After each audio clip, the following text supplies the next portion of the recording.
Hi అండి. నేను మీ తారక్ గౌడ్, తెలంగాణ విద్యా సమితి. తెలంగాణలో ఈ రోజు నుంచి అంటే జూలై 25 నుంచి రెండో విడత కౌన్సెలింగ్ స్టార్ట్ అయింది. మనం అనుకున్నట్టుగానే రెండో విడత కౌన్సెలింగ్‌లో ఎన్హాన్స్ చేయబడ్డ సీట్స్ అవొచ్చేసి 7,650 సీట్లున్నాయి. దీంట్లో ఆల్మోస్ట్ 128 కాలేజ్‌కి ఇచ్చారు. వాళ్ళు ఎవరైతే డిమాండ్ ఉందనుకున్నారో, ఎవరైతే లాస్ట్ ఇయర్ క్లోజ్ చేసుకున్నారో, కొన్ని రివర్స్ చేశారంటే మెకానికల్, సివిల్, ట్రిపుల్ ఈ లాంటివి 30 ఉన్న 60 చేశారు. అసలు లేని వాళ్ళకి 30 ఇచ్చారు. కొంత డిమాండ్ ఉన్న వాళ్ళు ఇప్పుడు బిఎన్ఆర్ అంటారు, బయోఇన్ఫర్మేటిక్స్ తర్వాత సివిఆర్‌లో మన ఈసీ గాని, mechanical, civil, triple E, ఎంబీఎస్ఆర్‌లో EC వచ్చింది. మాతృశ్రీలో ఏఎంఎల్ వచ్చింది. ఇట్లా చాలా కాలేజీలు వచ్చాయి. ఇవన్నీ కూడా 70% మాత్రమే కౌన్సెలింగ్‌లో ఉంటాయి. రిమైనింగ్ 30% మేనేజ్మెంట్‌కి వెళ్తాయి. ఓవరాల్‌గా ఇవి వచ్చేసి సీఎస్‌సి అలైడ్ కోర్సులు వచ్చేసి 3,000 వరకు ఉన్నాయి కౌన్సెలింగ్‌లో. రిమైనింగ్ అన్ని కోర్ బ్రాంచ్‌లే ఉన్నాయి. కొంత రిలీఫ్ వచ్చినట్టే. కాకపోతే చిన్న బ్యాడ్ లైట్ అంటే ఆఫ్ క్యాంపస్ అనుకున్న 3 క్యాంపస్ వస్తే ఇంకో 2,000 సీట్లు పెరిగి ఉండేవి. అవి రాలేదు.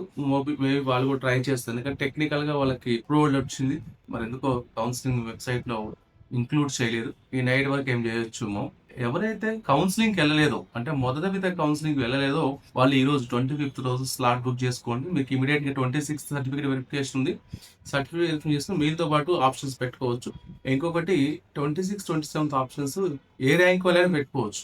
అంటే సీట్ ఆల్రెడీ మీకు వచ్చిన సీటు సాటిస్ఫై ఉండి అంటే వచ్చిన కాలేజ్ మంచిగానే ఉంది అనుకున్నప్పుడు ఎర్రర్స్ చేయొద్దు. మళ్ళీ పార్టిసిపేట్ చేసిన అవసరం లేదు. మీరు సెకండ్ విడత అయిపోయిన తర్వాత రిపోర్ట్ చేసి ఆల్రెడీ అమౌంట్ పే చేశారు కాబట్టి, ఈ అమౌంట్ పే చేయకుండా మాకు ఆల్రెడీ మెసేజ్ వచ్చింది సార్ సీట్ వచ్చింది అనుకుంటే మీరు అమౌంట్ పే చేస్తేనే మీ సీట్ రిజర్వ్ ఉంటుంది.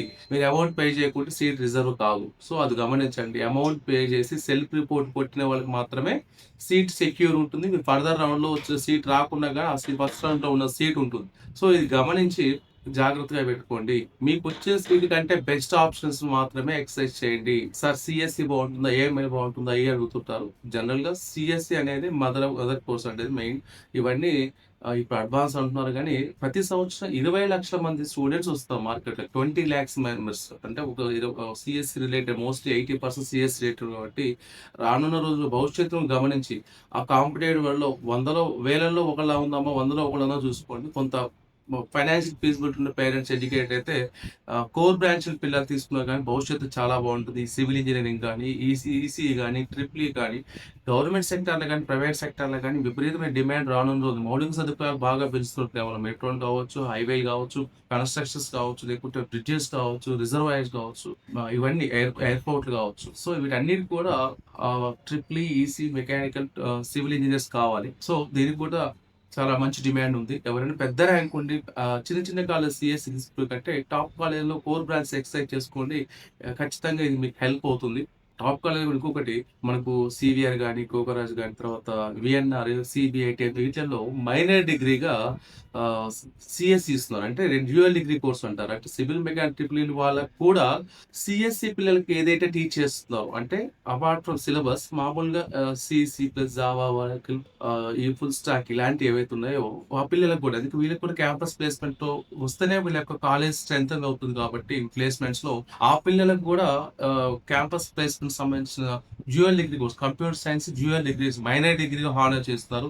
ఇది కూడా గమనించండి. టాప్ 20లో మీరు కోర్ బ్రాంచెస్ పెట్టుకోండి. ఎవరైతే 70,000 ర్యాంక్ ఉండి ఖచ్చితంగా మనకు టాప్ కాల్ రాదు అని తెలిసినప్పుడు బ్లైండ్‌గా ఏదో చిన్న చితకాలు అన్ని లాస్ట్ దాకా ఎక్సెల్ 200, 300 ఆప్షన్ పెట్టి ఇబ్బంది పడే కంటే ఒక సర్టెన్ స్టేజ్ వరకు సీఎస్‌సి రిలేటెడ్ కోర్స్ పెట్టిన తర్వాత మీరు టాప్ నుంచి మళ్ళీ జేఎన్‌టీయూ నుంచి, ఓయూ నుంచి, సీబీఐటీ, వాసు ఇలాంటి వాటిల్లో up to CMR, Malla Reddy, IRE, Geethanjali, race college ఇలాంటి వాటిలో కూడా గురునానక్ కావచ్చు, ఎంబీఎస్ఆర్, మాతృశ్రీ, వరదమ్మ చాలా ఉన్నాయి. 30 కాలేజ్, 35 కాలేజెస్ ఉంటాయి.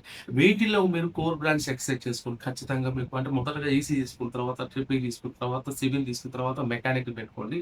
ఖచ్చితంగా అంటే 50,000 పైన దాటి వచ్చిన వాళ్ళు ఎవరైతే టాప్ 30లో సీఎస్‌సి రాననుకున్న వాళ్ళు ఇలాంటి ఎక్సర్సైజ్ చేసుకుంటే ఖచ్చితంగా మీకు బావుంటుంది.